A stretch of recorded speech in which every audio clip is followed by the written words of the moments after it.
You came to me in that hour of need, when I was so lost, so lonely.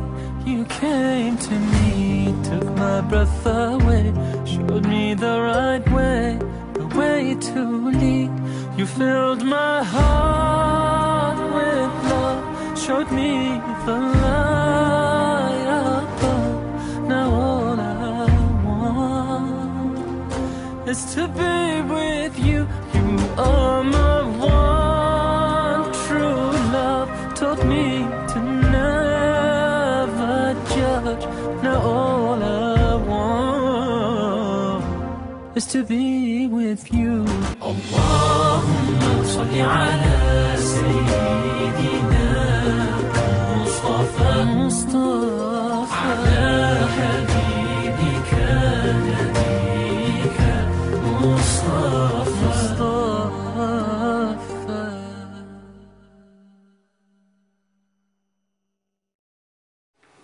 أعوذ بالله من الشيطان الرجيم بسم الله الرحمن الرحيم نحمده ونستعينه ونتوكل عليه إنه خير ناصر ومعين ثم الصلاة والسلام على خير خلقه وأشرف أنبيائه ورسله أبي القاسم المصطفى محمد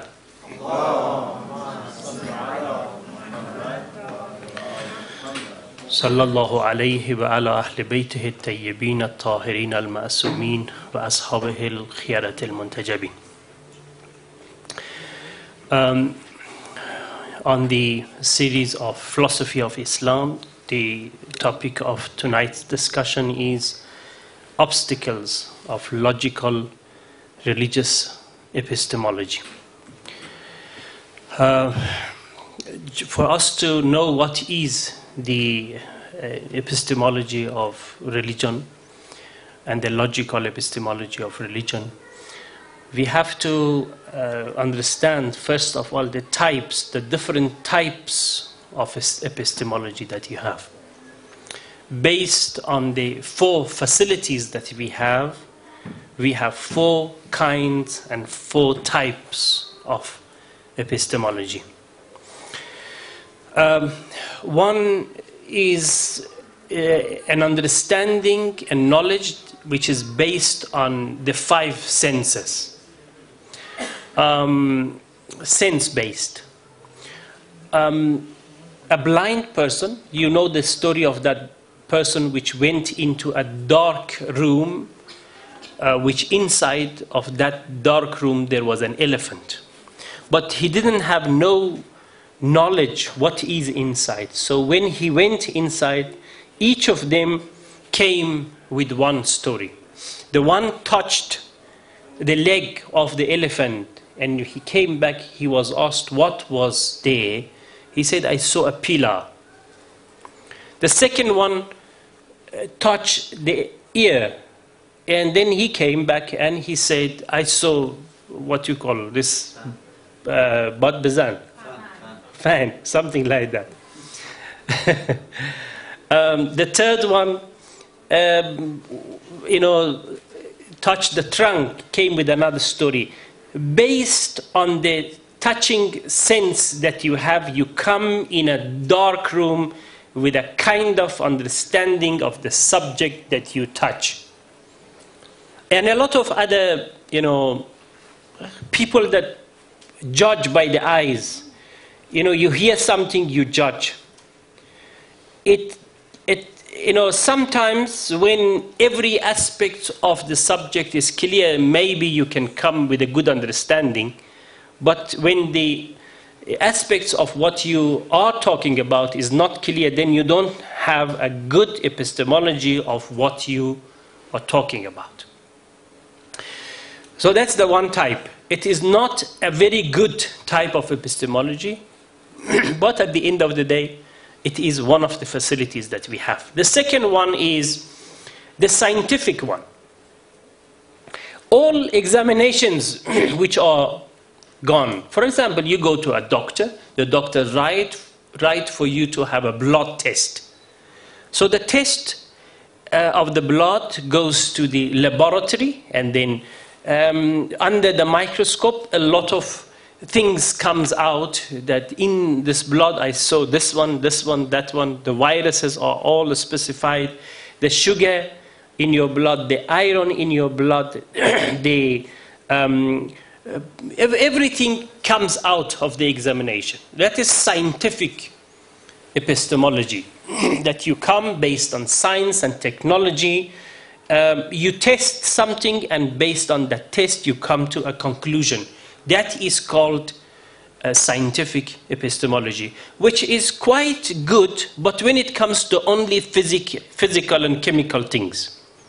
When it comes to soul, there is no such thing. There is no laboratory for you to put your soul under the microscope and realize what type, what kind of problems I have.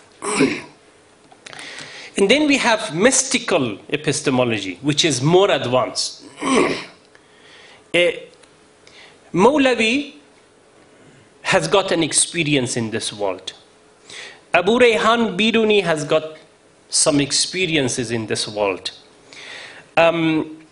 Avicenna has got experiences. Shaykh al-Ishraq has got some experiences. Shaykh Akbar Muhyiddin Ibn Arabi has got experiences. And he wrote a book, Futuhat Makkiyah, based on the mystical epistemology that he had. He had a lot of vision, he had a lot of dreams, he had a lot of understandings based on the mysticism of Islam. He came to some conclusion, and those conclusions has been gathered in the forms of books. Like Hafiz has got his great poetry book that up to today that we are calling this book Lisan al-Ghaib, the tongue of the unseen, the language of the unseen. And still we read, still a lot of us, we even make our decision based on the poetry of Hafiz, because of the mystical epistemology that Hafiz and the kinds of Hafiz has. And we had a great series and chains of a lot of scholars which based on this, even a philosophy has been based on Ishraq. Like Shaykh al-Ishraq is the one who combined the philosophical thought with the Ishraq. That this is what I have realized based on my knowledge, and this is what I am combining it with the Ishraq, with the Shuhud, with the type of relationship that I have established between my soul and the unseen world. I have come to this conclusion. So that is the third type, which is quite an advanced one. The only problem with the first one is available for everyone. Any of us, we have 5 senses, and based on our 5 senses, we can come to conclusions. Even a blind person, you give him something after just touching here and there, at the end of the day, he comes with some conclusion. This is either a ball or or a cube or whatever. Even a blind person has got the access to this, the first one. Second one, also, the circle become narrower. Only the scientists, only the specialists will have the access to the second type of epistemology. But the third one is, it become more narrower. It's for those people who has got more access to the unseen world. And as much as you are closer to Allah subhanahu wa ta'ala, you get a more clear vision. Some people sees something in dreams. Some people has got access that even without a dream, in the situation that they are now, the whole world is under their access. They can see things which is happening now in America, for example. When you have the vision, when you come out of your body, when the soul came out of the cage of the body, it becomes completely free. Exactly when you die. When you die, what happened? The jail has been broken. The soul has got opportunity to fly anywhere that you want. A dead person, soul, is not limited to the body which was previously a cage. And even there is a poetry concerning that مرغ باغ ملکوتم نیم از عالم خاک چند روزی قفسی ساختند از بدنم. When the cage is broken and the soul, like a free bird, start flying all over the world, then for you, it's going to take 1 second to go to the moon, and at the same time that you are at the moon, you are going to be at the sun and at the earth, and everywhere will be for you, because what has created limitation for us is the element of place and time. But soul, the absolute soul, the unlimited soul, the uncaged soul does not have no time and no place, so can fly anywhere. It is a very good type of epistemology, but unfortunately not available for everyone. It needs process of purification of the soul. You have to have those that inshallah maybe when we finish this series we are going to start talking about now a lot of the mystical world of Islam. We are going to discuss, we have probably a few years together, inshallah. We are going to talk about all aspects of religion and irfan and mysticism, how to reach Allah, the process of self-building and creating a good relationship with Allah subhanahu wa ta'ala and reaching to Him and having this, access to the unseen world. It's all possible for everyone, but unfortunately we are imprisoned in that cage, so we have to break it. But inshallah, slowly we are going to together having that flying journey, which is going to be very, very, pleasurable. But however, it is a good type of epistemology, but unfortunately it is limited to those people who has built their characteristics. They have managed to create their personalities such that they can fly and they can have that vision, and it's not available for everyone. And then we have the fourth one. The fourth one is revelational or based on revelation-based knowledge that a Prophet sallallahu alaihi wasallam, the 124,000 prophets of Allah, the very close friend of Allah subhanahu wa ta'ala, when they have a relationship with Allah direct through Jibreel, some of them they hear direct voice of Allah subhanahu wa ta'ala, in like the case of Moses in the desert of Sinai, when he saw the tree and the tree says, Inni an Allah. And this is a story, you read about it in Quran. Sometimes it is the type of relationship that our Prophet had with Allah. The Jibreel comes and brings the message direct to Prophet. This is revelational epistemology. Based on this, with the most exact one is this one. But it's only limited to the prophets and limited to the messengers of Allah subhanahu wa ta'ala. It's not for everyone. So each of them is specialized for different types of people. Now, for reaching our destination, we started the journey, and the journey is true investigation of the truth. And in this journey, we have to, first of all, be walking on the right path. So we have to know this is the right path. We are not in the wrong side. And when you realize that this is the right path, even in the right path, you have to walk rightly. Because each part of this, if it's wrong, then there is a problem. There is a problem. If you are in the right path, but you can't walk, you're going to be always staying at the beginning of the road. You have to start walking. The way doesn't take you. You have to start walking.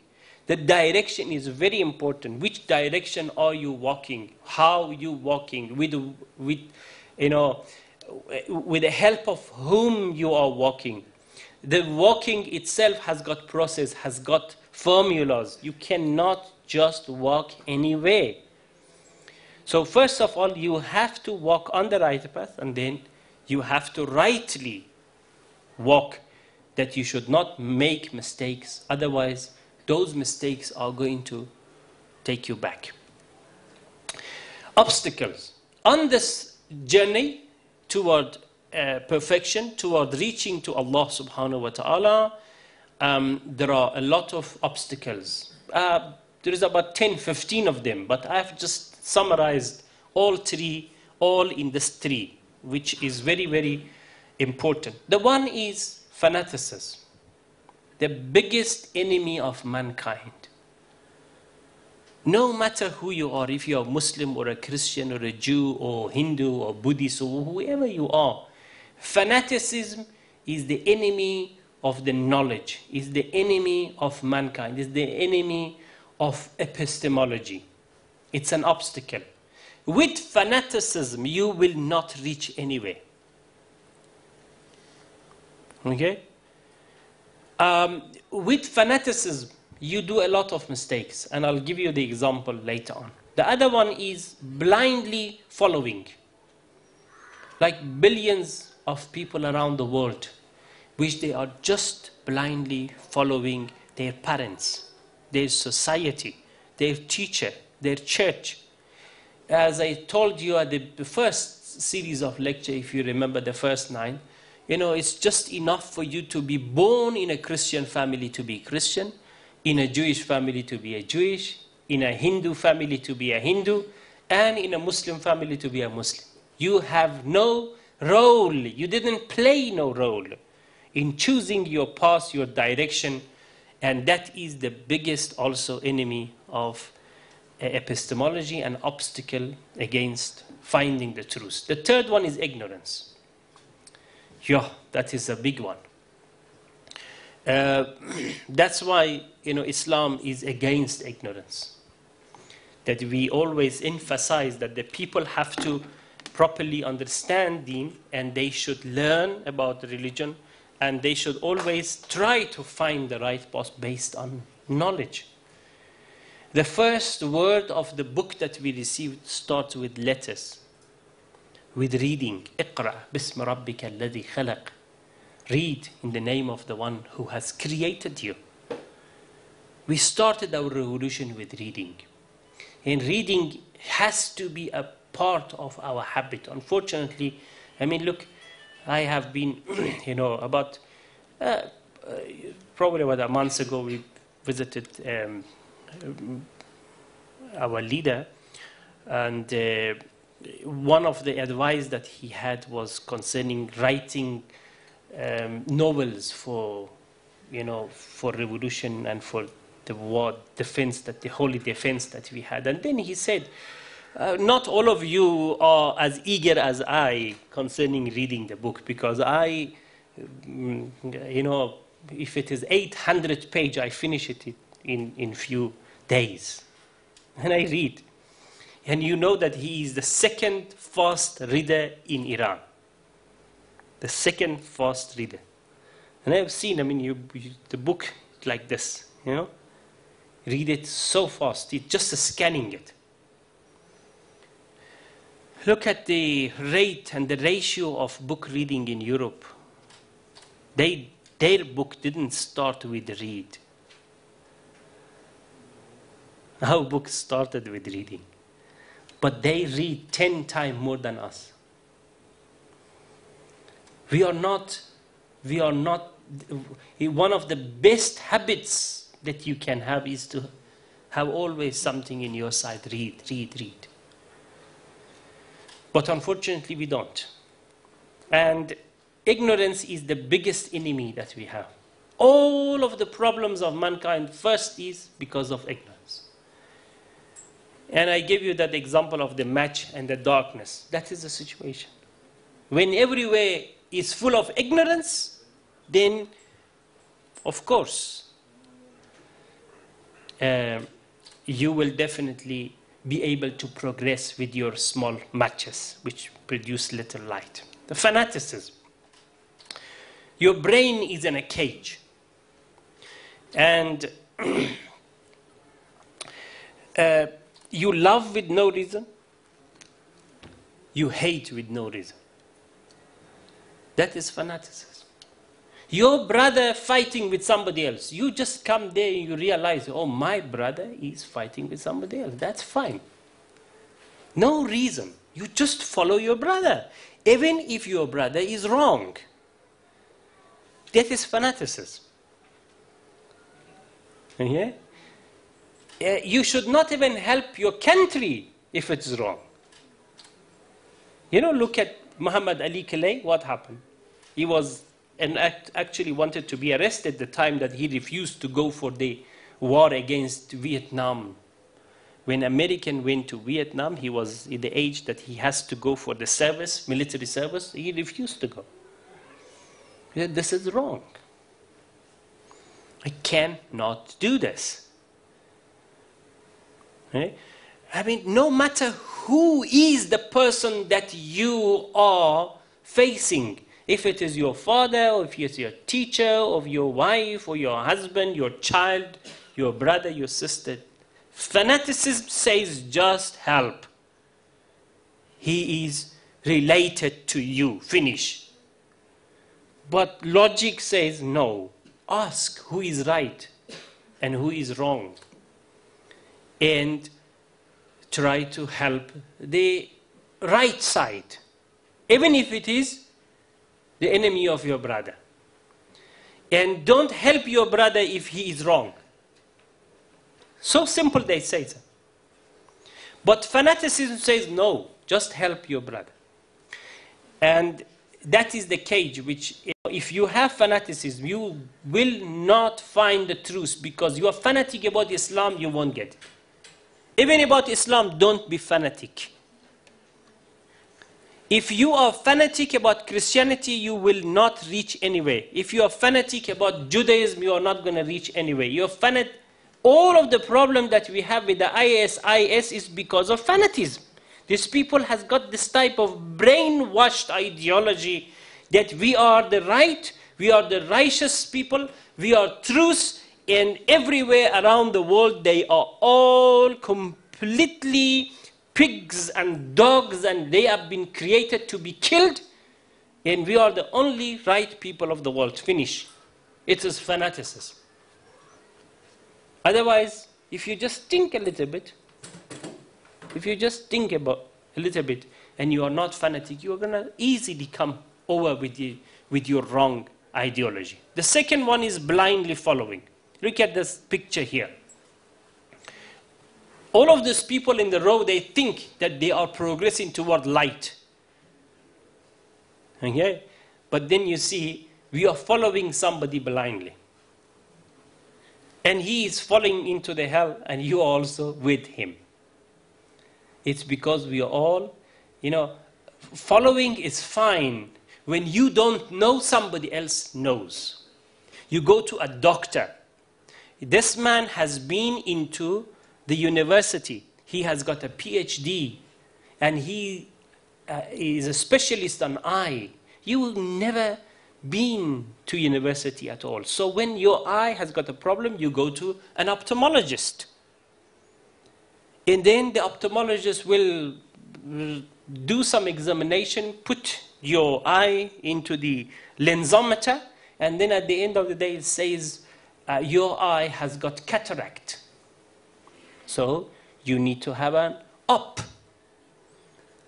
And then he knows better than you. You don't say yes or no. Whatever the doctor says, whatever the ophthalmic person, the ophthalmologist tells you, you are going to follow blindly. That's fine, no problem.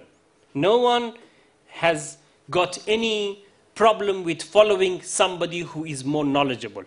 But somebody who is like you should not follow them. A blind person should not follow another blind person. Blind person should follow somebody who has got eye. He knows the way.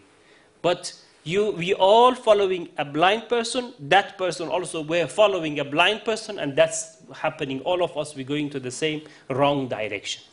Blind following is one of the biggest obstacles against the proper epistemology that we have.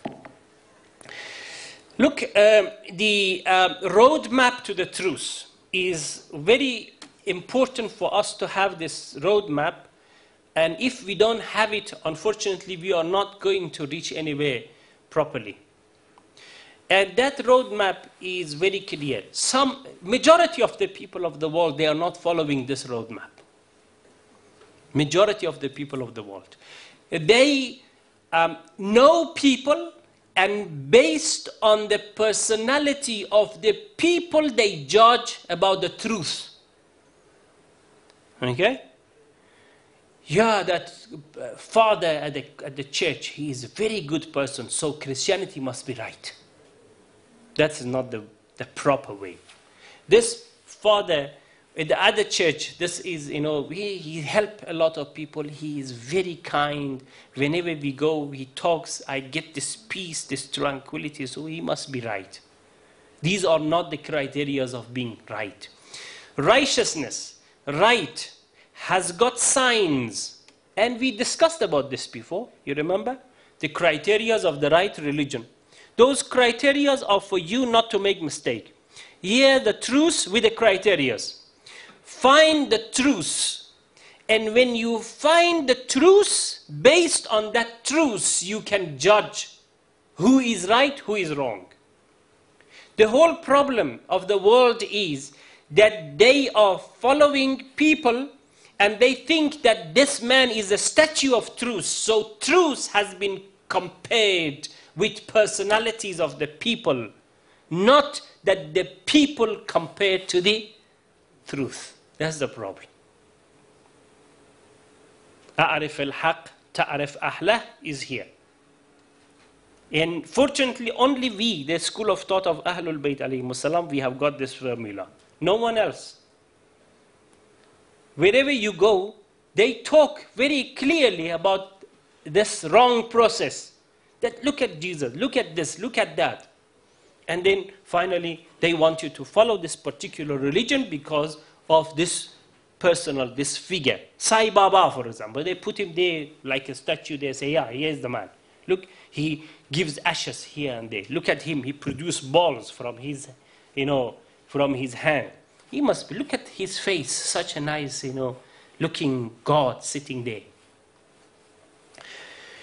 While you have to find what is truth. Truth has got definition. Truth has got criteria. Truth has got indices.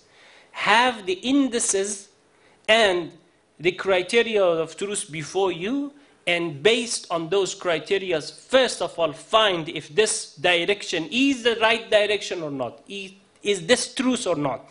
If this is truth, then compare every single one with that piece of truth.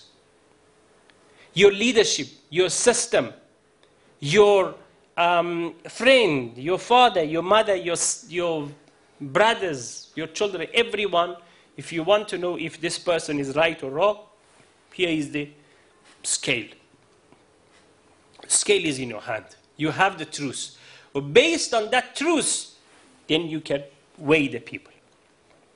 But you don't, but you have, sometimes you put somebody there in the one part of scale, then everyone you want to be compared with that person. It is not the right way.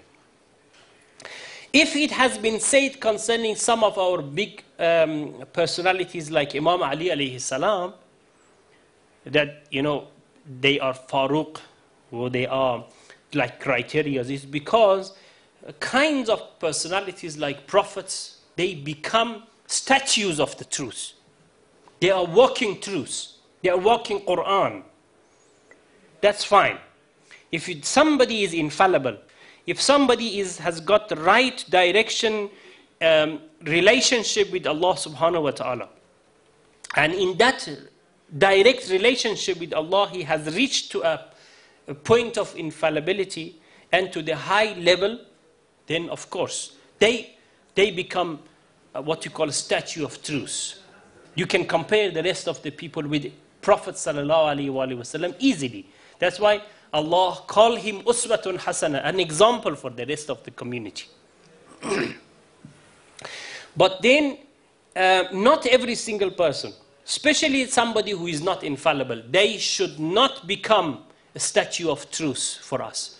Every single person, they can make mistake. Only the 14 infallible people, They are infallible. They can become statue of truth. The rest, no one can become statue of the truth. And we have to understand and realize that.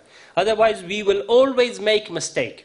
Always somebody, somewhere, they come and they present ideas which is, which is probably can be dangerous. At the same time that they are talking to you, it's very attractive, but later on, that become harmful, and then you realize later on that you have been making mistake for so many years.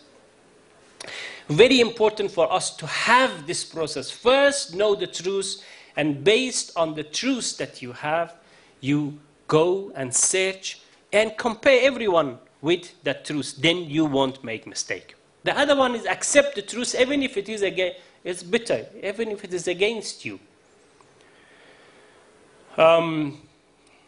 Like exactly, if you make an accident, for example, you come down, you say, no, that's fine, it was my fault. Sorry, my brother. No? Accept the truth. But if you are not accepting, you come there, you know that, okay, but let me make a noise here for him to, That's exactly what we do. Yeah? Every day we are trying in our life to make other people problematic and us to be the perfect person. And that is the point that we are going to make big mistakes in our life. The greatness of mankind is that you can accept your mistakes. Somebody was sitting to a big member, and he was asked, why you are sitting there? He said, I'm sitting because my knowledge is so much. If I was going to sit where my knowledge is not, when I want to compare my status with my ignorance, I was going to stay probably, about 100 meters up. But that is the statue of the place, the level of my understanding. Unfortunately, we are living in an age that everyone is a professor, everyone is a doctor, everyone claims that they are following the truth, and everyone thinks that they are right. Only when we accept that we can make mistakes, only when we accept that we need to correct ourselves, our idea, our akhlaq, our morality, our relationship, our aqidah, our basic principles, everything. If we just come to conclusion that we are human beings and we can make mistake and we need right road and roadmap to reach to the true epistemology, then you can realize. So the first thing is that you remove any type of fanaticism out of your. Don't be at all, even concerning Shia school of thought, don't be fanatic. If somebody is really, I have been discussing in a very big gathering in South Africa, and I have said very clearly that if somebody is over there who can come and prove to me that Shia school of thought is not the right religion, I'm really ready to come and announce that I was Christian or I was Jew or whatever, Shia, and I'm now becoming this because of logic. But bring the logic for me. We should be just follower of true logic, and that should be our limitation only.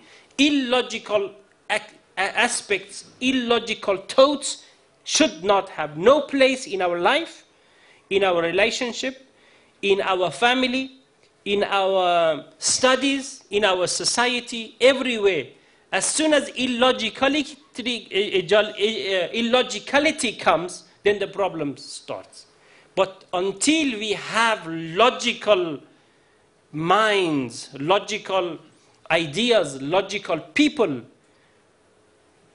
then we have no problem. Only in the environment of logic you are actually, progressing. I went to London, and as I was parking, a friend of mine, Mr. Shajara, when he parked his car, he parked against the direction of the other car. Like, for example, they are driving on the left side. So automatically the cars are parked on the, facing, the left. So there was a car facing left, but he went and he parked exactly opposite that car. And I start shouting, oh, this is London, you can't do this. He said, no, but this is legal. So, wow. Why? He said, look, they think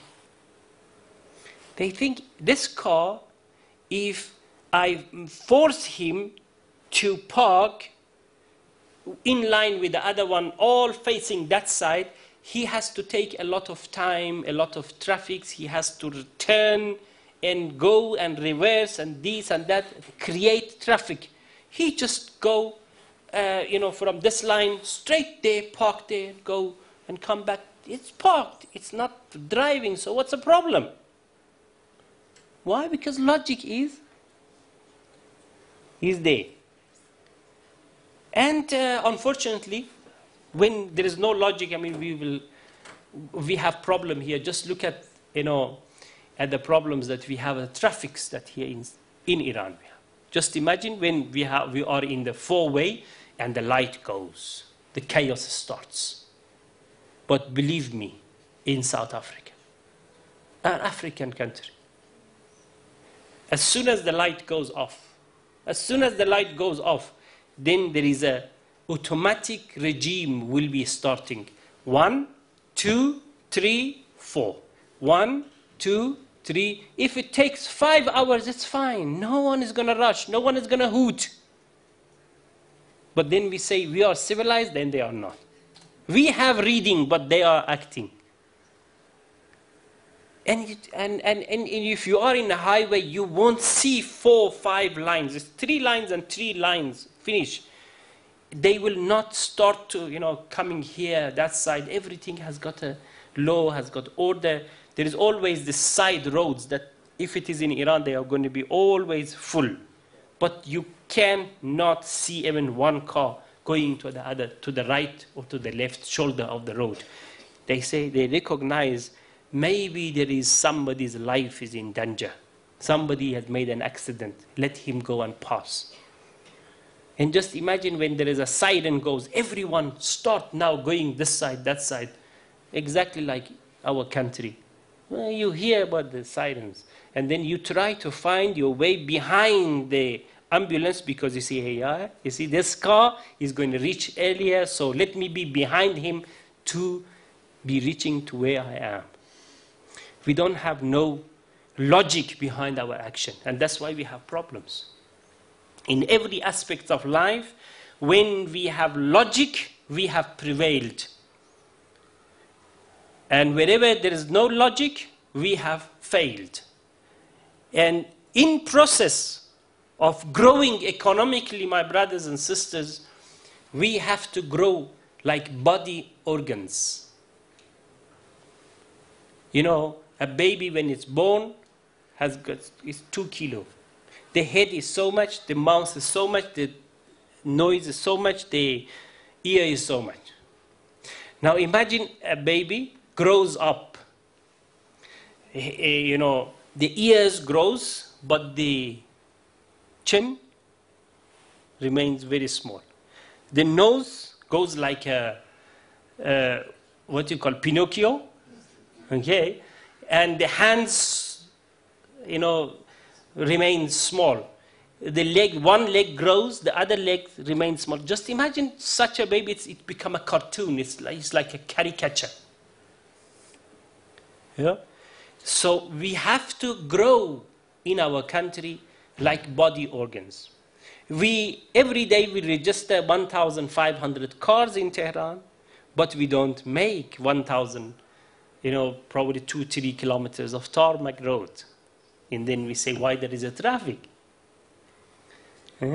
We bring so many cars, we don't teach people how to use it. First car comes, then the learning.